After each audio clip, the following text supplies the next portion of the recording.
സമസ്ത കേരള ജംഇയ്യത്തുൽ ഉലമയിൽ നിന്നും വിട്ടുപോയ ഏതെല്ലാം സുന്നി സംഘടനകളുണ്ടോ അവരൊക്കെ ആ മാതൃസംഘടനയിലേക്ക് മടങ്ങി വരണം. സമസ്ത വിളിച്ചാൽ മാത്രമല്ല ആളുകൾ വരല്ലേ, സമസ്ത ഒരു സ്ഥലത്തേക്ക് പോകണ്ടെന്ന് പറഞ്ഞാലും ജനങ്ങൾ പോകാൻ തയ്യാറല്ല. ഒരു അന്താരാഷ്ട്ര സമ്മേളനം തന്നെയാണ് അത്. ഇവിടെ കൂടി എല്ലാവർക്കും അത് ബോധ്യമാവും. അപ്പോൾ സമസ്ത വിളിച്ചാൽ മാത്രമല്ല ആളുകൾ വരല്ലേ, സമസ്ത ഒരു സ്ഥലത്തേക്ക് പോകണ്ടെന്ന് പറഞ്ഞാലും ജനങ്ങൾ പോകാൻ തയ്യാറല്ല. എന്ന് പറഞ്ഞാൽ ഇവിടുത്തെ മുസ്ലിം ഉമ്മത്ത്, ആ ഉമ്മത്തിൻ്റെ ദീനിയായ കാര്യങ്ങൾ അത് നിയന്ത്രിക്കേണ്ടവർ സമസ്ത തന്നെയാണ്, അതിൽ യാതൊരു സംശയവും. അപ്പോൾ സമസ്ത വിളിച്ചാൽ വരും, സമസ്ത വിളിച്ചാൽ വരും, വിളിച്ചപ്പോൾ വന്നിക്കണ്. അപ്പോൾ വിളിച്ച് ഇനി വരണ്ടെന്ന് പറഞ്ഞാൽ വരൂലേന്നും, അതാണ് മനസ്സിലാക്കേണ്ടത്.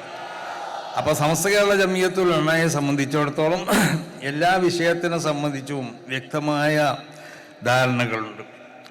ഇവിടെ ബഹുമാനപ്പെട്ട എം.ടി. ഉസ്താദ് സൂചിപ്പിച്ചതുപോലെ ബിദ്അഈ പ്രസ്ഥാനങ്ങൾ ഇവിടെ വന്നു, കള്ളത്തരീഖത്തുകൾ ഇവിടെ വന്നു.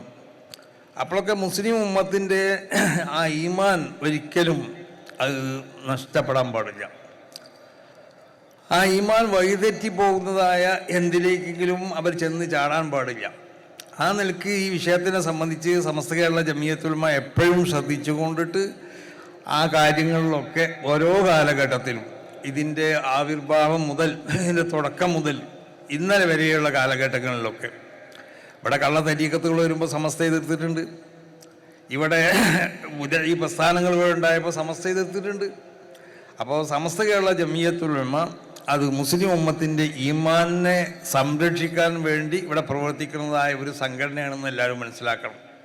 മഹാനാവുന്ന ഇമാം ബുസൂരി തങ്ങൾ പറഞ്ഞതുപോലെ അഹല്ല ഉമ്മത്തഹു ഫീ ഇർസി മില്ലത്തിഹി, റസൂലുള്ളാഹി സ്വല്ലല്ലാഹു അലൈഹി വസല്ലമ തങ്ങൾ ഉമ്മത്തിനെ ആ മില്ലത്താവുന്ന ആ ബൗണ്ടറിയിൽ, ആ സുരക്ഷിതമായ സ്ഥലത്ത് അവരെ ഇറക്കിക്കൊണ്ടിട്ട് സിംഹം അതിൻ്റെ കുട്ടികൾക്ക് പാറാവ് നിൽക്കുന്നത് പോലെ നബി സല്ലല്ലാഹു അലൈഹി വസല്ലമ തങ്ങൾ പാറാവുന്നു എന്നാണ്. അപ്പോൾ റസൂൽ സല്ലല്ലാഹു അലൈഹി വസല്ലമ തങ്ങൾ ഈ ഉമ്മത്തിനെ അത് അവരുടെ വിശ്വാസത്തിൽ, അവരുടെ കർമ്മങ്ങളിൽ, അവരുടെ ആചാരങ്ങളിലൊന്നും ഒരു നിലക്കുള്ളതായ പിഴവോ വലാലത്തോ വിദ്യാർത്ഥം ഉണ്ടാവാൻ പാടുള്ളതല്ല. അതുകൊണ്ട് നബി സല്ലല്ലാഹു അലൈഹി വസല്ലമ തങ്ങൾ ആ കാര്യങ്ങൾ വളരെയധികം ശ്രദ്ധിച്ചുകൊണ്ട് ഒരു പ്രത്യേക ബൗണ്ടറിൻ്റെ ഉള്ളിലായിക്കൊണ്ട് ജനങ്ങളെ ഉമ്മത്തിനെ ഇറക്കി എന്ന് പറഞ്ഞോ, അതുപോലെയാണ് സമസ്ത കേരള ജംഇയ്യത്തുൽ ഉലമ ഇവിടെ പ്രവർത്തിച്ചു കൊണ്ടേയിരിക്കുന്നത്. പിന്നെ മറ്റൊരു കാര്യം പ്രത്യേകമായി പറയാനുള്ളത്, സമസ്ത കേരള ജംഇയ്യത്തുൽ ഉലമയുടെ മുശാവറ ഈ 4-ാം തീയതി ഇവിടെ ഈ സ്ഥലത്ത് വെച്ചുകൊണ്ട് തന്നെ കൂടി. അതിൽ പ്രധാനപ്പെട്ട പല തീരുമാനങ്ങളുണ്ട്. അത് ഇൻഷാ അല്ലാഹ് ഇവിടെ പ്രഖ്യാപിക്കും. അതിൻ്റെ എല്ലാം പുറമെ പ്രധാനപ്പെട്ട ഒന്ന് തന്നെയാണ് സമസ്ത കേരള ജംഇയ്യത്തുൽ ഉലമയിൽ നിന്നും വിട്ടുപോയ ഏതെല്ലാം സുന്നി സംഘടനകളുണ്ടോ അവരൊക്കെ ആ മാതൃസംഘടനയിലേക്ക് മടങ്ങി വരണം. നമ്മൾ ഗർവാഫസി എന്നൊക്കെ കേട്ടിട്ടില്ലേ? അപ്പോൾ നമ്മൾ പറയണത് വിട്ടുപോയ എല്ലാ സുന്നി സംഘടനകളും അവർ സമസ്ത കേരള ജംഇയ്യത്തുൽ ഉലമ എന്ന് പറഞ്ഞ് മാതൃസംഘടനയിലേക്ക് അവർ തിരിച്ചു വരണം. അത് സമസ്ത കേരള ജംഇയ്യത്തുൽ ഉലമയുടെ കഴിഞ്ഞ ഈ 4-ാം തീയതി നടന്ന മുശാവറ യോഗത്തിലുള്ളതായ ഒരു പ്രമേയവും ഒരു തീരുമാനമാണ്.